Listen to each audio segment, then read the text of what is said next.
There is a quiet tragedy playing out in living rooms and basements across the world right now. It is the story of a man whose body has aged, whose face has grown older, whose bills have piled up on the counter, but whose emotional compass is still stuck in a childhood bedroom.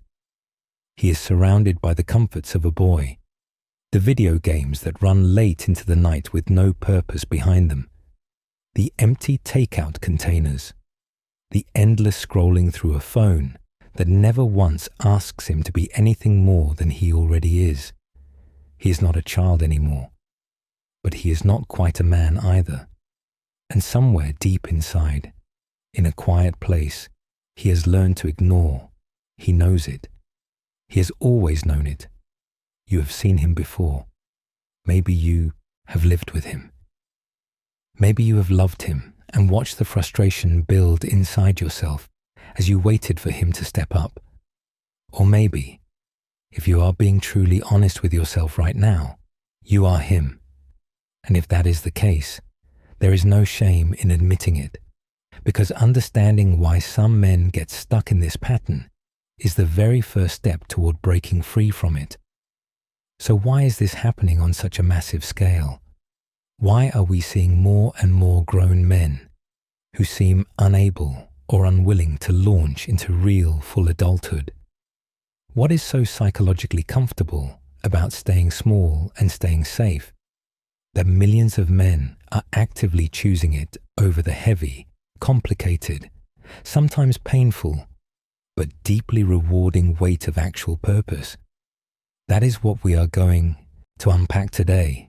Not to mock anyone, not to shame anyone into changing, but to understand the real psychology behind what some people call the man-child, and more importantly, to lay out a clear and honest path for how to finally grow up.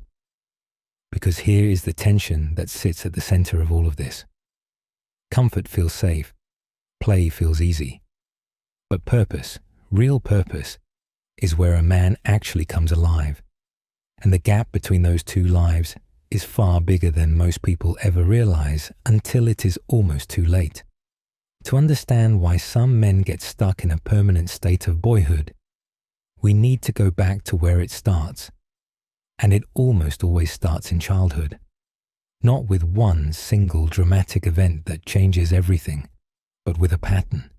A slow, quiet, almost invisible pattern that most people never even notice while it is happening. One of the most common roots of this problem is what psychologists describe as an enmeshed family dynamic. In simple terms, it means the emotional boundaries between parent and child were blurred in ways that felt loving at the time, but actually prevented the child from developing his own sense of self. Consider a composite example based on observed patterns.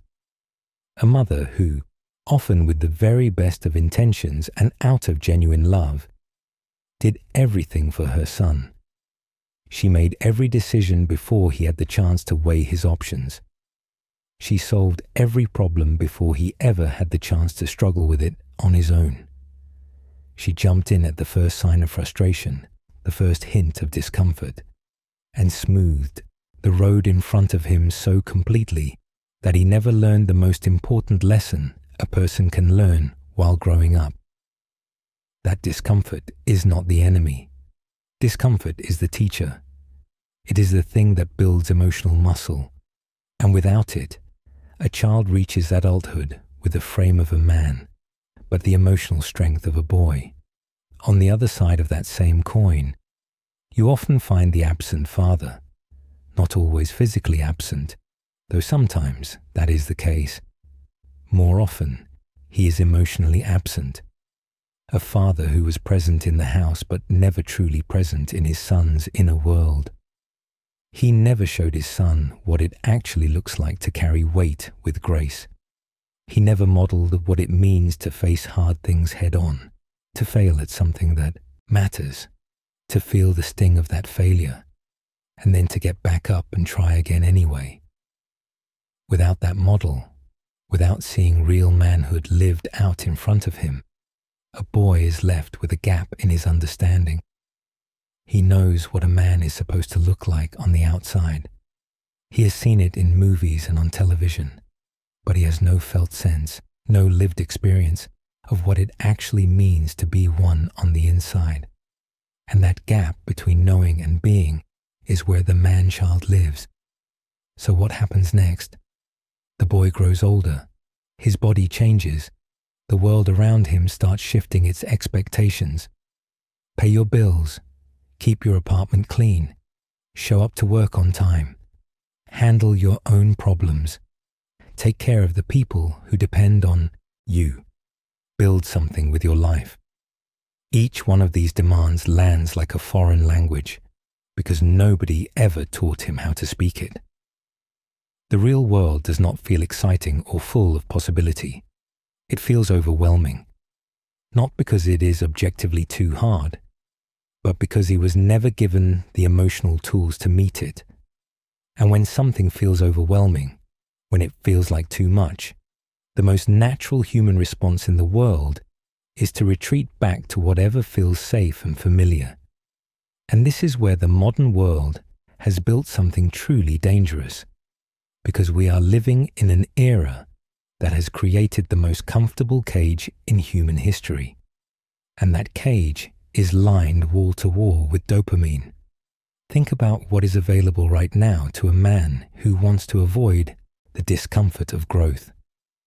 He can play video games for 10 or 12 hours straight and feel a genuine rush of accomplishment without ever accomplishing a single thing in the real world. He can scroll through social media for hours and feel connected to people without ever having one meaningful face-to-face conversation. He can watch endless streams of content that ask absolutely nothing of him. He can order food delivered to his door without even standing up. He can construct an entire daily life that requires almost no emotional effort, no vulnerability, no risk, and no growth whatsoever. Every single one of these things delivers a small hit of dopamine, the brain chemical that creates a feeling of reward and pleasure. And the problem is not that any of these things are evil on their own. Video games can be great. Social media has its place. Entertainment is a normal part of life. The problem begins when a man starts using them not as enjoyment, but as a numbing agent. When they become the thing he reaches for every time real life starts to feel uncomfortable. Because in that moment, these pleasures stop being entertainment and become a psychological painkiller. And just like any painkiller, the more you rely on it, the more you need to get the same effect, and the less capable you become of handling even the smallest amount of real discomfort. A narrative illustration might help make this clearer. Picture a man in his late 20s. He has a job, but it is not a career. It is just something that pays enough to keep the lights on and the subscriptions running. He has friends, but mostly online. People he games with, people he sends memes to, but rarely anyone he sits across from and talks to about anything real. He spends his evenings playing games or watching videos until 2 or 3 in the morning, then drags himself through the next day in a tired fog. He is not depressed in the clinical sense. He is not in crisis. He is not falling apart. He is just numb. And that numbness has become so familiar, so woven into his daily routine, that he mistakes it for contentment.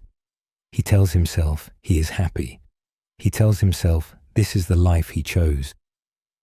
But every now and then, usually very late at night when the screen goes dark and the room falls silent, a thought creeps in from somewhere he cannot quite name. Is this really it? Is this all there is going to be? That thought is not weakness. That thought is a signal. It is the part of him that was built for something more, desperately trying to get his attention before another year slips away. But even when that signal breaks through the noise, there is another force holding him in place. And this one might be the most powerful barrier of all. It is the fear of being exposed, the deep, gut-level fear that if he actually tries to step into real manhood, into genuine responsibility, into building something meaningful with his life, he will fail. And not just fail quietly in private, fail in a way that everyone can see, fail in a way that proves what he has secretly believed about himself all along, that he is not smart enough, that he does not have what it takes, that every other man somehow received a manual for adult life that he never got. This is a form of what people call imposter syndrome, and when it takes root in a man's core identity, it is absolutely devastating, because it creates a twisted kind of logic that feels airtight from the inside. If I never try to be a real man, then I can never fail at being a real man.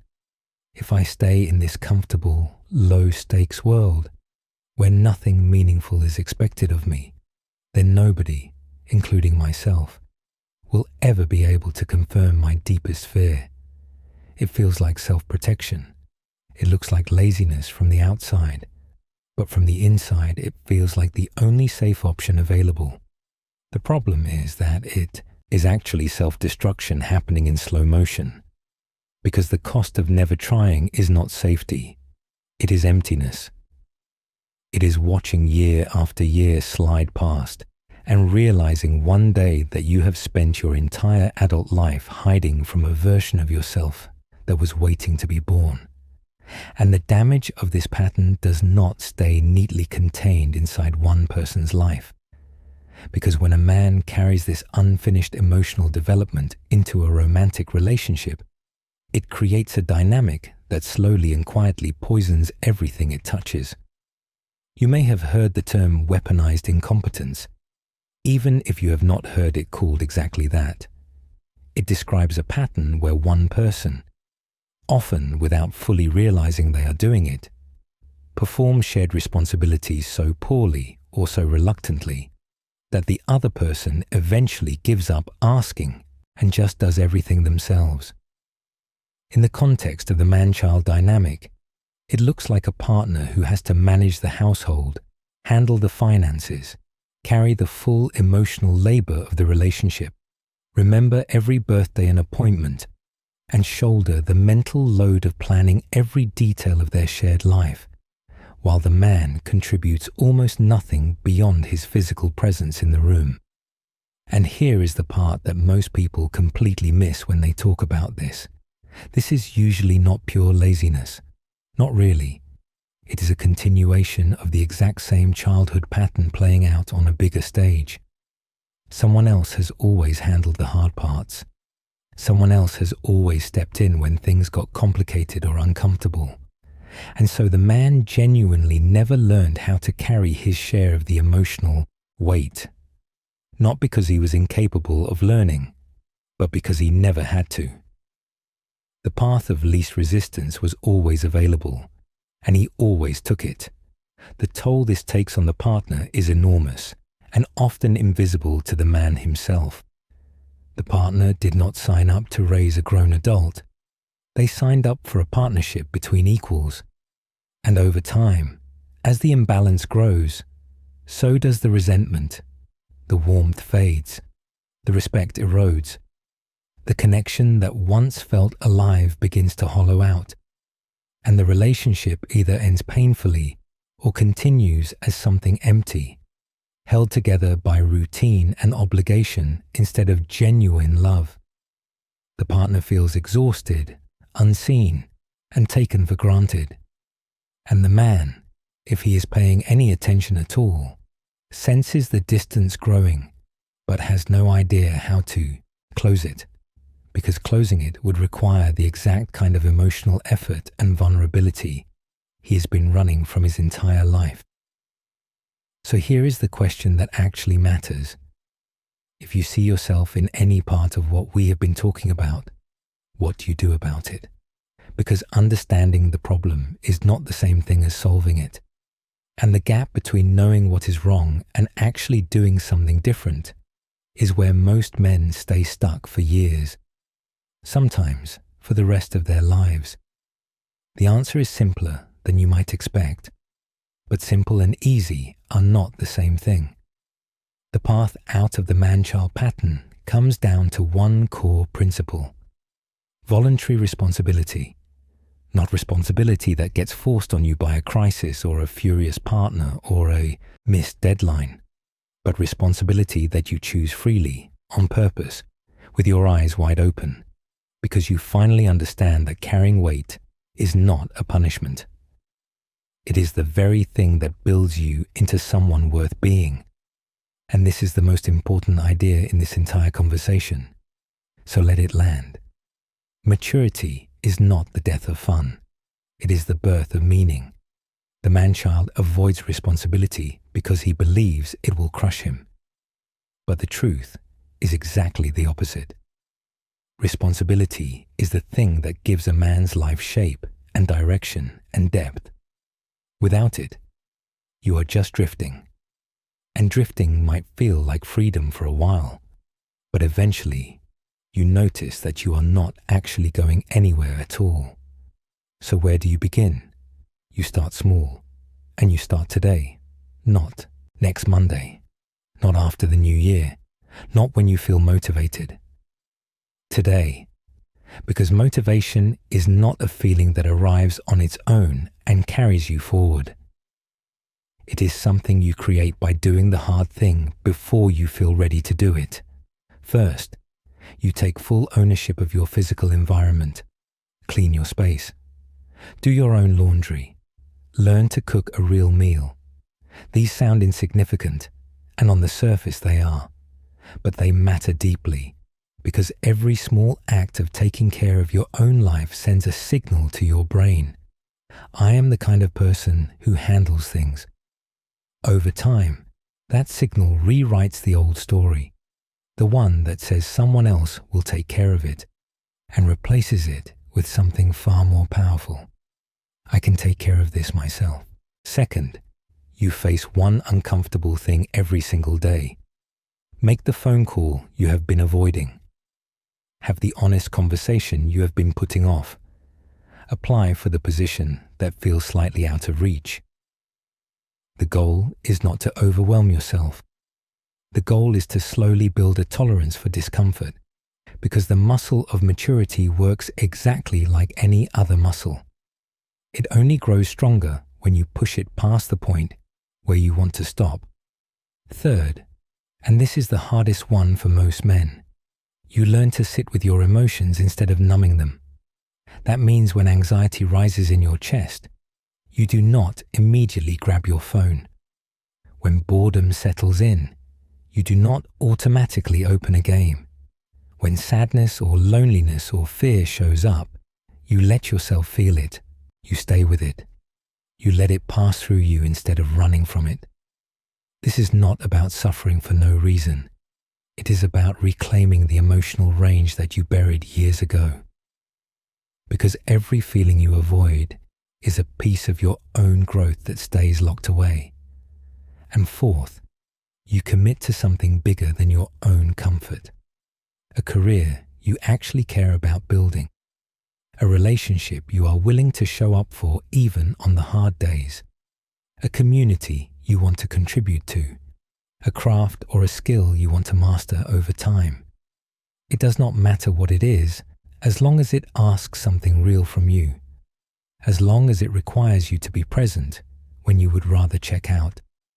Because that willingness to carry something meaningful even when it is heavy, that is what being a man actually means. Not muscles, not money, not loud confidence. It is the quiet choice to show up and carry what matters. And here is what nobody tells you about this process. It does not just make you more responsible, it makes you more alive. When you stop running from life and start walking toward it, something shifts deep inside you. The fog clears. The numbness loosens its grip. You begin to feel things you have not felt in years. Real pride in something you built with your own hands. Genuine connection with the people around you. A quiet, steady confidence that does not need anyone else's approval, because it is anchored in something you have actually earned. You stop seeing yourself as the boy who could not handle the world and start recognizing the man who chose to meet it. The man-child is not a permanent identity. It is a pattern, and every pattern can be broken. It does not matter how old you are or how long you have been stuck.